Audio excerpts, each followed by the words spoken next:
Downie here.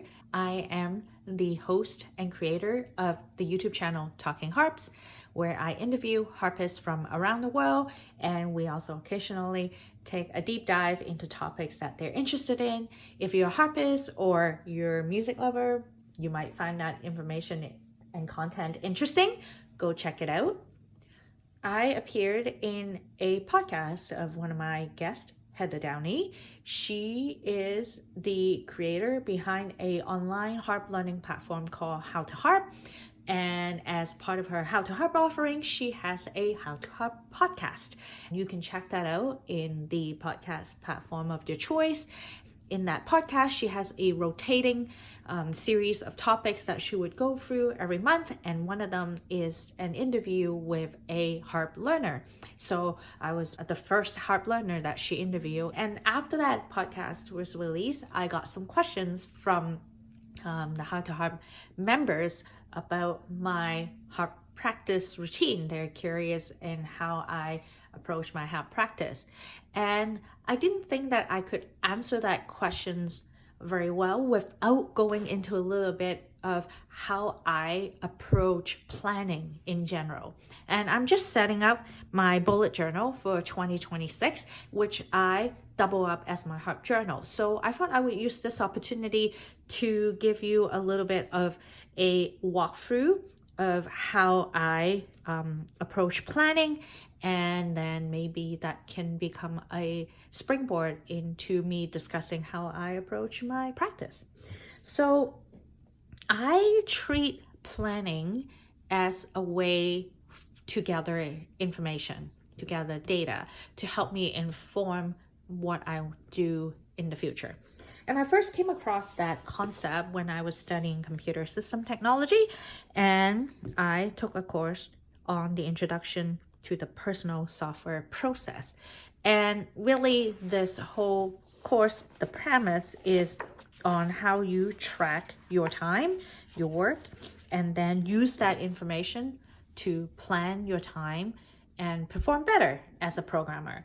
And that become a staple in how I look at my relationship with my work, because we all have a finite amount of time, and we do want to approach our time and spend it in the sort of most informed way. I don't want to use the word productive because productivity is not always what I'm after, but I do want to use information to inform how best to spend my time. And there's no better way, in my opinion, than looking back at past data. So I keep a journal to track information, and that includes my harp practice, how I go about learning something, and so on and so forth. Now, in terms of the actual format though, I've tried many different things, and I eventually landed on using the bullet journal method as the shell.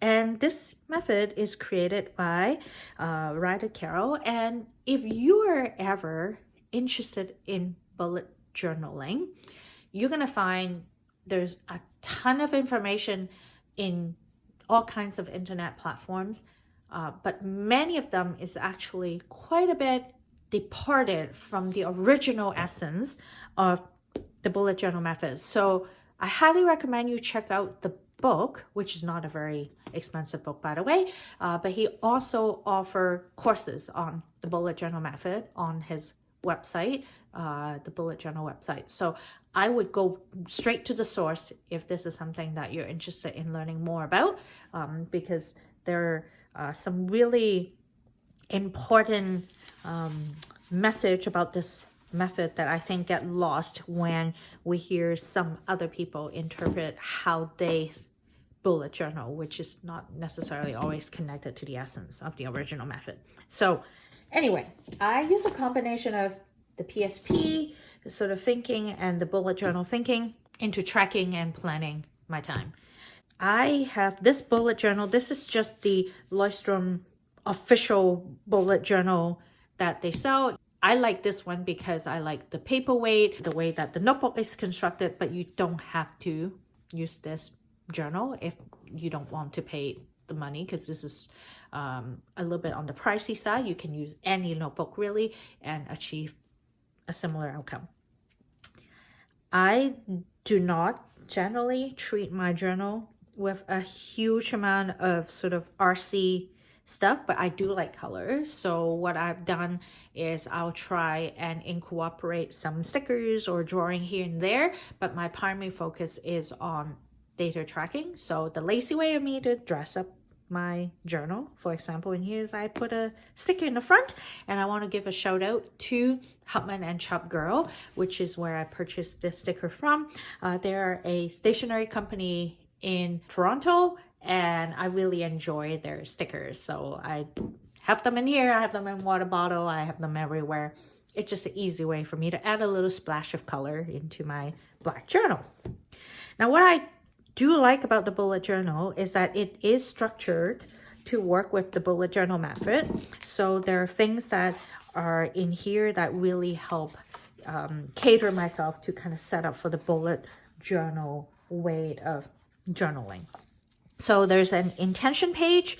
I always put down like a mantra to remember, as well as my intention. Now, right now, I have copied this mantra from my previous journal, the last year journal, because it really speaks to me. I picked up Stop Starting, Start Finishing from a video on YouTube by a agile training company called Agile 42. So they had a bunch of their agile trainers talk about what agile means, and one of them said agile in forwards, stop starting, start finishing.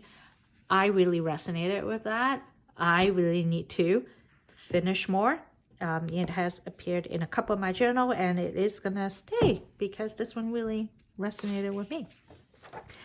Index, I haven't filled it out yet. Obviously, this is a new journal.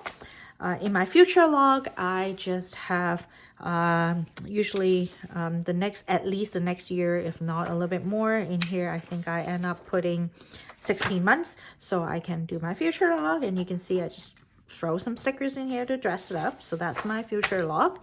Pretty simple, straightforward setup. This is where I get into a couple of pages that are very harp specific. So excuse my little cleanup here with my whiteout. I was told that a journal that is messy is a journal that is well used. So I'm just going to tell myself this story.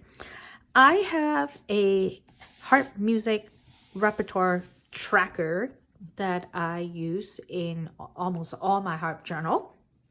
It didn't take me very long actually to land it on this format. So I have space in here for me to write down the piece, the composer or the arranger, and I will make a little mark on the side if it is pedal or lever harp music so that I know what type of music it is. And I'm basically looking to collect sort of 4 key data points: when I started the piece of music, when I parked it. So I have this system called the parking lot, and if that is something you like to hear more about, let me know and I'll make a separate video on what the parking lot is. When I finish it, so this is when I feel like I have kind of sufficiently worked through the piece of music to the best of my ability at that time. And I say that because there's always room for us to revisit and improve on it, right? But I have to give it a good enough and say it's done. Otherwise, I will never be done with my harp music.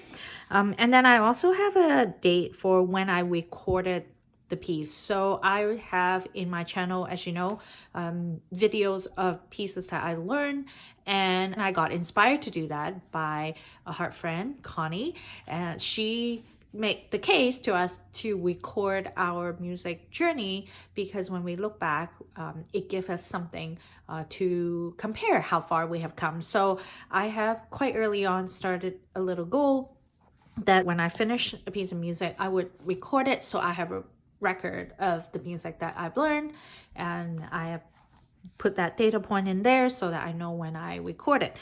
And obviously those are my data points, and for you it might look different, but I have this setup. And what I'll do is I'll take my last year journal and I'll be transposing any pieces that are still outstanding. So either they're parked or they're not finished into here. And then I will continue on. And I do a little Dutch door thing because I just didn't want to redraw these lines again. And I thought I would get a little crafty. We'll see how well this works out or not. And when I look back to this spread across on my journal, I basically have accounting for all the harp music that I've learned. So that's my harp repertoire tracker. I also have a page for harp maintenance. So I do have 3 harps in the house that is actively being used. I have a pedal harp and 2 lever harp. So the pedal harp does get serviced every couple of years when a harp tech come to town. And then my husband helped me service the 2 lever harps. So I have a little service lock in here. I have a little string replacement lock. Sometimes I will wait until I have a couple of broken string that got replaced before I replenish my string. So I do have a lot of replacement string in the house, so I can put a new one in, but I don't necessarily order them one by one. I will wait until I have a couple of them before I make a trip to the local music store, or if I'm placing a mail order, I'll wait until I have a couple broken string before I place an order. So I'll track it in here, and then I just have a space for writing general observations or things that I want to keep track of when it comes to harp maintenance.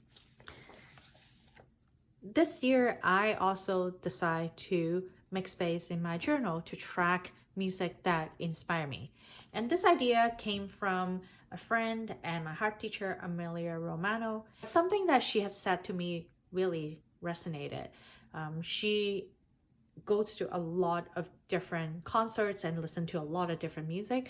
And she encouraged me to think about what kind of music grab us and why, and perhaps, analyze as to why something doesn't grab us. That information might help us figure out what we might enjoy playing or what music we might want to explore. So I thought that would be a great idea. Why don't I do it? So even though I listen to a lot of music, I don't always intentionally do that analysis and write it down. So I made a commitment to myself that I'll do that for 2026. And I have this placeholder here now. And you might wonder, Victoria, what happens if you fill up this spread? Well, the beauty of the bullet journal system is that you can just start another page with the identical heading, and then I indexed it in the index page so that I know where this information exists across my journal. So I'm just going to start filling this in, and then when I run out, I will start a new page and I will repeat the process. I've also decided for this year incorporate this Power Start Your Day exercise that I've learned from Deborah Henson Conan. Now, if you don't know DHC and you're a harpist, or maybe even just a musician, you really should. A phenomenal musician herself, and she's very, very passionate about educating others in being free from their music and how to improvise. And she hosts a lot of really different interesting events throughout the year. And if you sign up for her newsletter, you're going to learn all about it, or just join her Facebook group. You're going to learn all about the events that are coming up. So this was from one of the events she hosted a couple years ago. And she offered a series of questions. It's like an exercise that you can do to power start your day. And I really enjoy that exercise. It's very meditative, and I do find myself going back to do it, maybe not daily, it's a little bit much, but I try to do it at least weekly. And I found those questions to be very introspective. It's very helpful for me to kind of think about them and help me move forward as a creative person. So what I decided to do is I typed those prompts into a card, and I stick it in the journal with just a little washi tape like that, so that when I'm working through the journal, I can just have the prompts over here. I can answer it, and then when I'm done, I put it away. and then I can repeat this without having to have a completely separate page to note down the questions, or, you know, write it and then have to flip. So I just thought this would be a clever little way for me to keep track of those prompts. So it's here, and then over here, I have myself a little quote from Twin Peaks. I like to, in my journal, write down quotes that inspire me, and I wanted a page with quotes that would give myself a little kick in the behind when I am not feeling motivated, or I'm not taking good accountability on myself to do the things that I said I want to do. So I'm going to be putting that in here. I thought those kind of quotes and the Power Start Your Day will be a really good complement to help me unstuck. So that's that. And then I just also have some other page, like I have a book tracker and whatnot. But after all these pages, I more or less just follow the bullet journal method. If you are a Scrum practitioner, you see a lot of similarity between them. So me being also a certified Scrum Master and an Agile practitioner, the bullet journal method is a very natural fit for me. You do your monthly sort of look ahead, and you do your sprint planning, and you can choose your cadence really. They do a weekly thing, and then you do your daily. So a lot of this is very transferable to the Scrum framework. So it's something that I'm already doing for work. So I just kind of take that and then have a more structured way to apply it into my journaling practice. And while I don't stick to the method 110%, for example, I actually like to write in longer form than just straight up bullet. That's just how my brain works. I primarily use this process and follow sort of the essence of the thinking of it when I'm going through my journal. And then I'll do that. And then at the end of the year, I will make time for myself to do a review and do a looking back, and then I would set up my next year journal. So I haven't done the review yet. Obviously, there's still a little bit of time left in the year, so I'm going to wait until December. If you would like me to talk about the parking lot system that I have mentioned, or you would like me to go into a little bit more detail about how I track things, or what I track and how I use that information to inform my harp practice, leave me a comment. Perhaps that could be a topic for a future video. Thank you for watching.